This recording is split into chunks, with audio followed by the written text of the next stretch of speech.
15-minute call to talk through and make sure we're, considering all the different legal issues can save you a lot after the fact if we don't handle it correctly. Welcome to Midland Money Mindset, your weekly dose of inspiration and insights to ensure you enjoy each step of your journey. Whether you're saving for the future, planning your next big adventure, or simply looking to add more joy to your life, you've come to the right place. Now, let's dive in.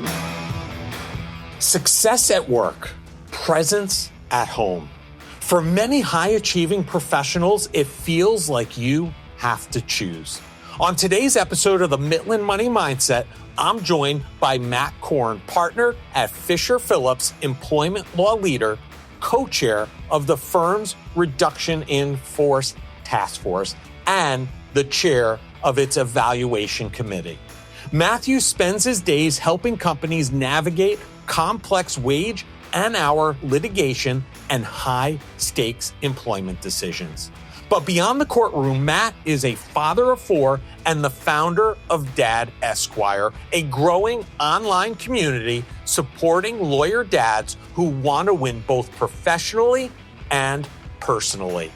If you're a business owner worried about hidden employment risks or a driven parent asking, can I build a meaningful career without sacrificing my family? This conversation will challenge and inspire you, because real wealth isn't just built in the office, it's built in the life you design around it. I'm Larry Sprung, your host for the Midland Money Mindset and founder and wealth advisor of Midland Financial. Let's dive into the show. Well, I am super excited today to have Matt Korn with us, and welcome to the show, Matt. Thank you. I'm glad to be here. Yeah. So listen, I want to kick off with talking about your entrepreneurial journey. We're going to spend a good amount of time on what you're doing today, but our listeners are always interested in how did you get there? So maybe you could share a little bit of your journey up into becoming an entrepreneur and what that looked like for you. Yeah, sure. So I grew up in a very small town outside of Rochester, New York, and I've been a lifelong Bills fan and hoping to see them. Next year's our year, as always. Me too. And I knew I wanted to be a lawyer about 13. I was first generation college grad in my family, so I didn't have any lawyers in my family. I think I watched too much Law and Order and other legal dramas, and I just decided that's what I want to do. And so I ended up going to undergrad in Providence, Rhode Island at Providence College, political science major, thought that's the path, and went straight through to law school. Ended up going to law school at Georgetown in Washington, D.C. Loved being in D.C. I went in thinking I was going to be an international lawyer. I had done a lot of Model United Nations, and I thought that's what I wanted to do. And I took my first international law class, and it was a lot of contracts and treaties, and I was like, this is not for me. I'm a extreme extrovert and I like talking to people and meeting people. So that it was just not what I thought it would be when I got into law school. So I started taking some employment law classes and they really, were my favorite courses I took. I got some externships during law school and worked with different companies and organizations doing employment and traditional labor law and just fell in love with it. My first job was at McDonald's and I was promoted to a shift manager while I was there at 17, which was the coolest. You get to hire and then boss around all your friends in high school. There's no better job than that. But I learned a ton I made all the management mistakes you can possibly make at 17 years old and learned a ton. Great training there. And I've always found that, we're always going to have management. We're always going to have employees. How do we make that relationship work really well together? Has always been something super interesting to me. So that's what I love about the work I get to do now is I work with companies and trying to figure out how to best, manage and run the company and take care of the employees. What I'm hearing is really that first experience that you had working at McDonald's in law school was really what drew you to practicing employment law. It seemed like it grasped your interest. And a lot of times, especially attorneys, they end up entering one form of law because they're interested. And sometimes, a lot of times, they end up shifting along their career. What's been that kind of binding factor for you that's kept you so connected to employment law? Like what juices you up every day? I am a really weird lawyer who likes math and numbers. And most lawyers you meet will tell you they're a lawyer because they don't like math. And I love math. And so one of the things I get to do in my job is wage and hour advice and counseling and litigation. And so, going into an Excel spreadsheet and figuring out, a potential exposure model, that's one of the things that just gives me joy in my job. And I just like I said, I like interacting with people. So, working with HR, working with in-house legal, doing investigations, meeting people, interviewing them, like all that stuff gives me a lot of joy in the job I have, because I'm not just sitting there reading contracts all day. I get to interact and help people through some difficult stuff. The other part of my job I do a lot of is I'm the co-chair of our reduction in force task force. And so I help companies navigate reductions in force. Sure, tough situations. And I had a job in-house as an in-house counsel for about a year and a half, and I was part of a RIF. So I'm in kind of a uniquely great place to advise on that, because I've been part of a RIF before, but just helping companies through that difficult process and remembering that, these are people. These aren't just names in a spreadsheet. These are people that, we're going to have to let go to make sure the companies can continue to be successful. Right.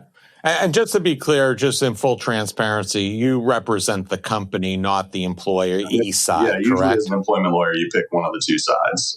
My clients wouldn't love if I started suing them. It would be a conflict, but yeah, we work on the company side. I'm at Fisher Phillips. We're a nationwide, actually international now law firm, about 800 lawyers. I think 45 or 46 offices in the U.S., 3 in Mexico, and 1 in Japan. A lot of business owners, and that's who listen to our show pretty heavily, they think that they're fine until they're not. And, what's the biggest thing that you see hurting companies long before they need to contact you, an employment attorney? Because a lot of times they don't want to do that up front, right? So they, think they're fine until they're not. I think that's a great question. I one of my lawyers, it's kind of a hazard of the profession. I have clients that call me and they're like, Matt, you're a great guy. I love talking to you, but I hate having to call you. And I get that. And I'm like, yep, lawyers, we bill by the 6-minute increments. And I get that part of it. What I try to talk to my clients about is investing in the compliance side, investing in the preventative stuff is really important, because, lawsuits, litigation is super expensive to deal with. I tell my clients, like, if you're going to terminate somebody and you've got that feeling in the pit of your stomach that this isn't going to go well, a 15-minute call to talk through and make sure we're, considering all the different legal issues can save you a lot after the fact if we don't handle it correctly. So it's that, and then compliance from making sure our documents are in order. The employment laws change rapidly, state level, federal level, local level. And so, onboarding packages can create liability. Handbooks, I recommend handbooks be updated at least every 2 years, usually every year. Just policies and procedures you have that they may be commonsensical to a business owner, but they might get you into legal hot water if you don't fully understand all the laws that are in place. And it's, they're complicated, and like I said, ever changing. So it's really the preventative stuff, the compliance stuff that can save you a lot long term if you're being proactive about it. Yeah. It sounds like the old adage still rings true today. An ounce of prevention is worth a pound of cure, right? I say it a lot. Absolutely. Yeah. Yeah. So listen, if a business owner's listening today and, they were to only change one policy this year, because, business owners, as you know, they have a lot on their plate. But if they were to be able to or evaluate and only change one policy this year, which one, in your opinion, should it be? And why would it matter so much for them to do that? I mean, it probably depends what state they're in. It depends is a lawyer's favorite answer, by the way. I don't know that but it depends is what we like to say. I think a handbook, if you haven't updated your handbook in, several years, it's time to get somebody to look at it. I know a lot of times my clients get them from like SHRM and other organizations, and they're pretty good, but they don't, SHRM, when you get it from them, says like, have a lawyer check this, because sometimes they miss some of the labor law issues that get involved in a handbook. But handbooks are a big one. And I think a lot of times we just think this is just something, the employees aren't going to read it anyways, but like policies in a handbook can create liability even if they're not enforced. And so, we really want to make sure like all the paperwork, really onboarding, if we're getting criminal background checks, making sure we're going through the right process with the FCRA and giving disclosure and getting authorization. And it is. I don't know if there's like one particular policy that creates the most risk. It's really looking at it holistically and saying like, are these employees properly being treated as exempt from overtime, for instance? Like that's one that can create a good amount of liability if we improperly classify somebody as exempt.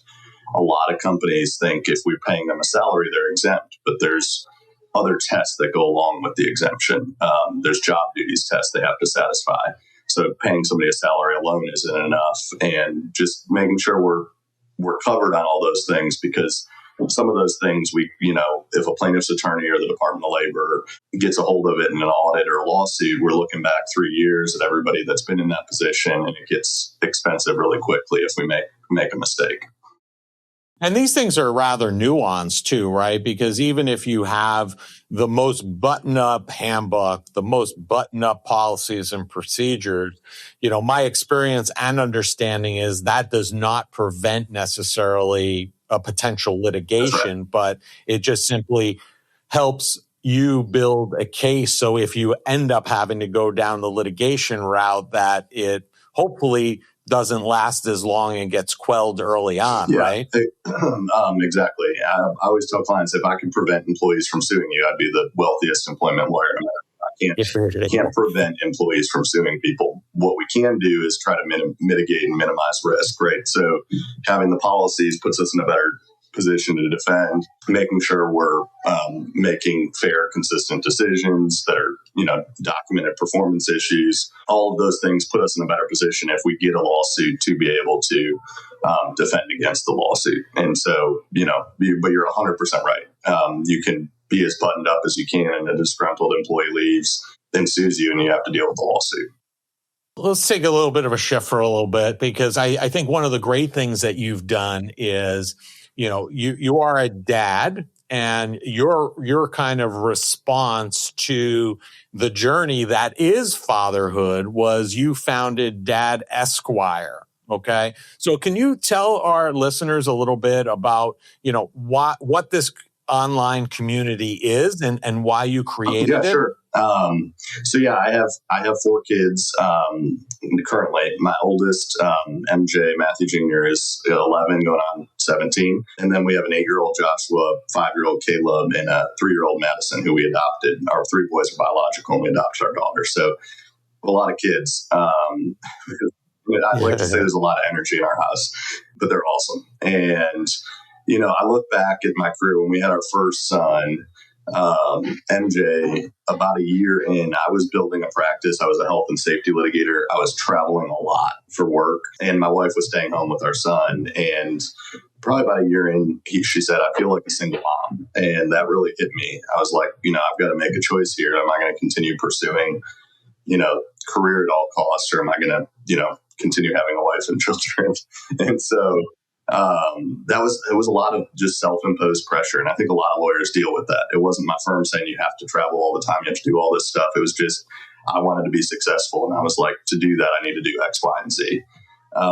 And so I went in-house for about a year and a half. And I mentioned earlier, being part of a reduction in force is kind of interestingly worked its way back into my career. But we had our second son while I was in-house.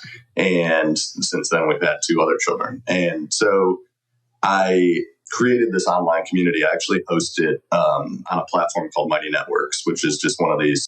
So they create a space that you can create. And I just like that it's, there's an app And it's the only thing on that app for the guys that join this. And so it's not like they're on the Facebook app and this is just part of their Facebook experience. It's a self-contained app, which I really enjoy because what I'm hoping to create for guys that join Dad Esq is a safe space they can feel comfortable sharing with other people what the struggles they go through are, what the challenges, the wins. We celebrate a lot of wins, new jobs, new babies. We have a birth announcement section. I just want to create that space for them. And so it's a free app, for them to join and participate in the community. We're currently at about 550, a little over 550 members in 44 states and 15 countries, I think. And so it's grown. I started it in January 2025. So in about 14 months, we're already at 550 members. And I expect, by the end of the year, at least, maybe beforehand, we'll be at 1,000. So it's been really fun to build. And it's been, I think, meaningful for a lot of the guys that have joined it. Let's pause for a moment. What actually brings you joy? It's something most people never think about, yet it shapes how your life unfolds. You're busy. You make responsible choices. You even plan ahead. But have you slowed down long enough to ask if what you're building supports a life you enjoy living? That's the reason I built my YouTube channel, to help you bring more joy to your money journey. Sure, we'll talk about all the essentials, but my real goal is to help you connect your finances with what brings you joy, because money is the tool that funds the moments that matter. If you want to explore that connection more deeply, visit my YouTube channel at Larry Sprung.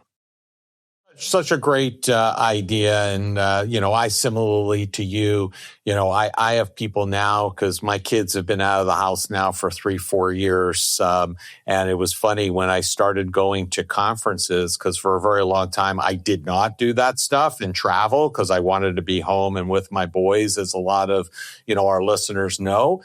When I started going out, people were like, where have you been? I know you've been in the profession for 20 years. I just saw you for the first time at a conference. Where have you been? And I was like, well, now I have the time and the space to do it. So I really appreciate you kind of creating this community for dads. And I think it's important. How do you envision the Dad Esquire community evolving in the next 5 years, especially as conversations around fatherhood shift? What is your big audacious vision for the group?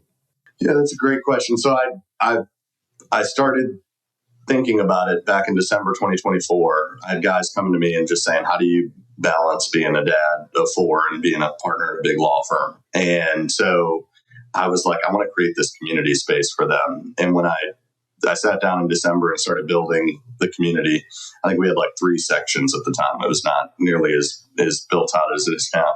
And I had 2 guys at my firm that helped me beta test it. And I remember sitting there with them and saying, I don't know if this is going to be 5 or 10 guys just sitting around a Zoom talking about being better dads, or if it will be bigger than this. But if it's 5 or 10 guys talking about being better dads, it's worth it. And so we launched it January 1 of 2025. And, with anything like this, there's a lot of ups and downs over the last year and a half. There were times in the beginning it was just me posting into the void, just trying to get people to engage. But it's evolved, and the evolution of it has been largely member driven. And so, some examples of that, when I created it, I thought I'd be clever, and lawyers like sending PTI emails. Pardon the interruption. I get 10 of them a day. PTI, here's my question.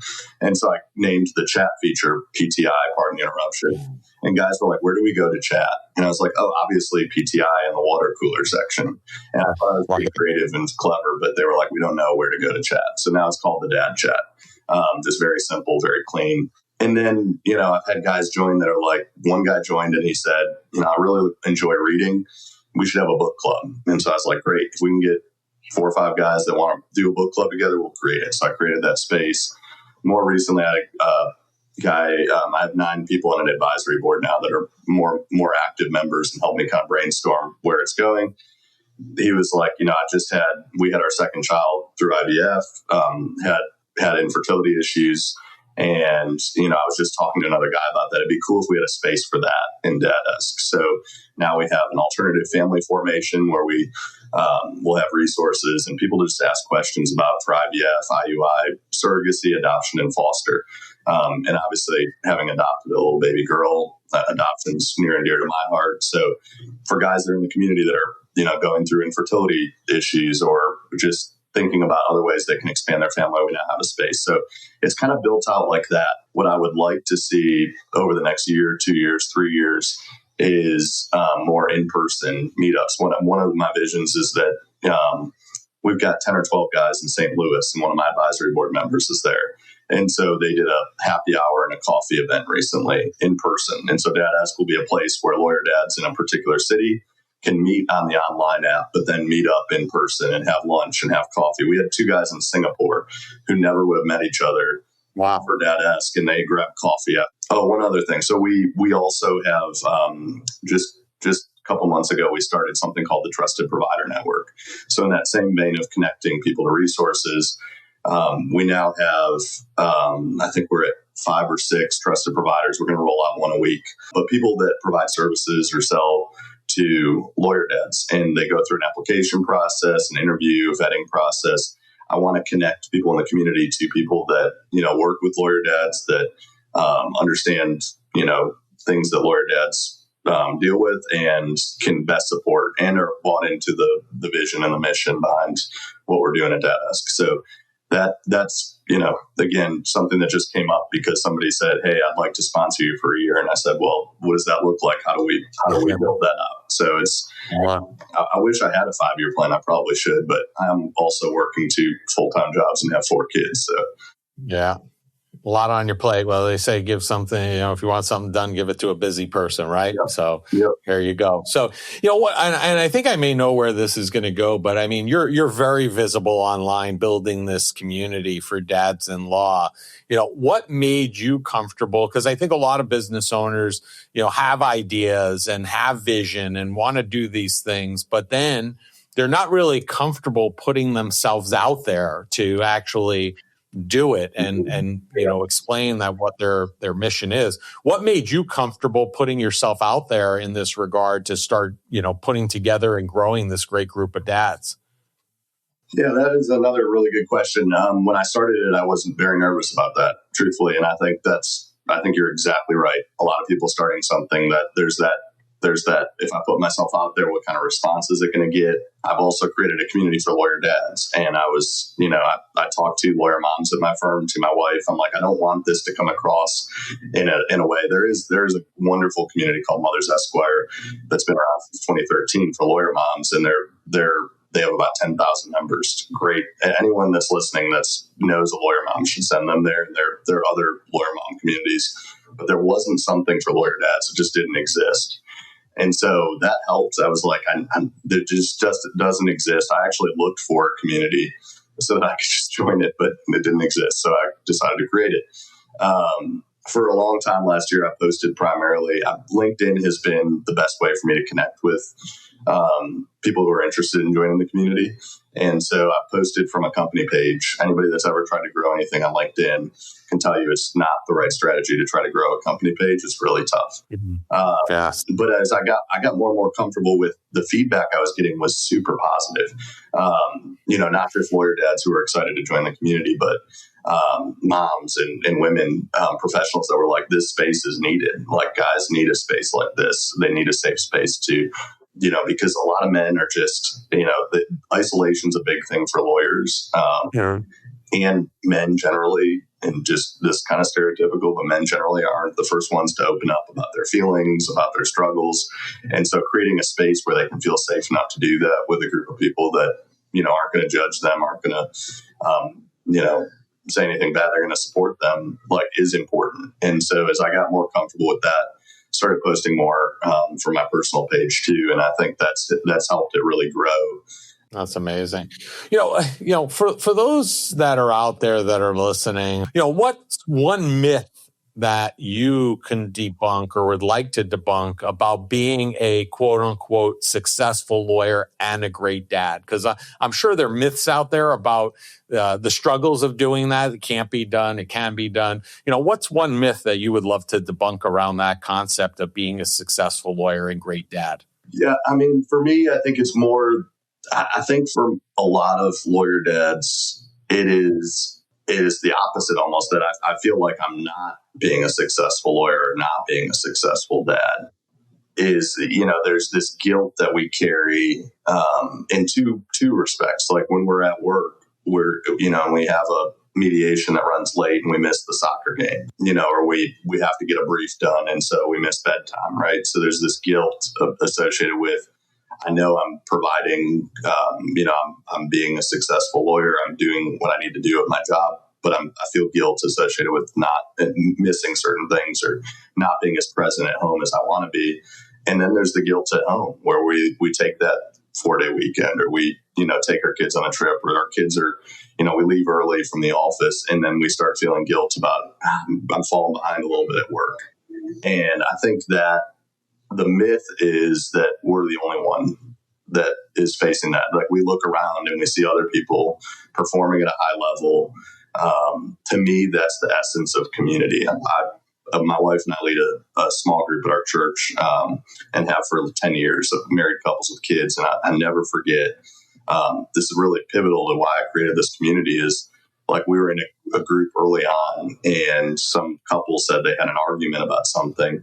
And I nudged my wife. I was like, we had that same argument yesterday. And it was just a light bulb moment for me that the things that we feel, the things that we think are, just we're the only ones facing this struggle. Our marriage is on the rocks. And then you realize, no, that's like a normal married couples thing. And we're not the only ones going through that. I think that's the myth for lawyers. Like, I'm the only one who is facing it, because most lawyers aren't on LinkedIn talking about, the guilt or the stress or the pressure, right? That's what kind of makes my post stand out, is that I'm talking about that stuff openly.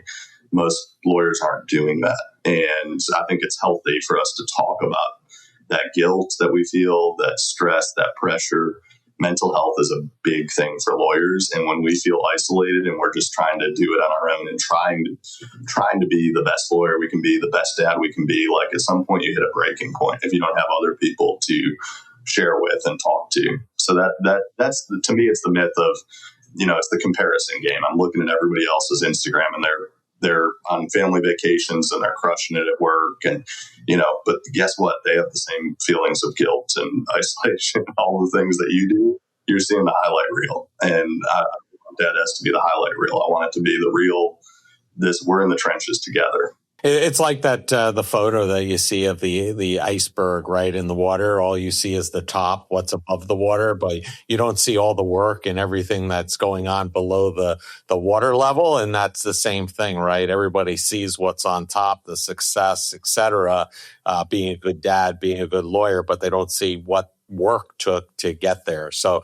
it's great that you're creating that space for, lawyers and dads to talk about that. Now, I know as part of this and part of what you do, mentoring is central to, what you do and who you are, and I think, there are a lot of young lawyers entering or in the profession today. What's one piece of advice you could leave with a young lawyer today about building a career? Because maybe they're at a point where they're married, don't have kids, or maybe they're not even married yet. But, obviously you have a lot of experience. You have this collection of dads that have a lot of experience. So what's one piece of advice we can give, a young lawyer today about building a career in law?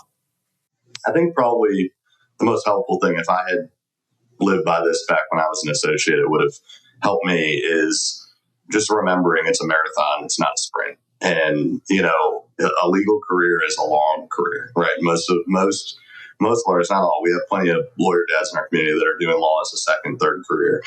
But for a lot of lawyers, they're coming straight out of college or take a year off. They're in their 20s when they start, probably 40 plus years of law practice ahead of you. And, when I was starting out as an associate, that just you just see the partners and what they're doing, what they're earning. You're like, I want to get there. And, instead, like sitting down and saying, I have a long career ahead of me and it's okay.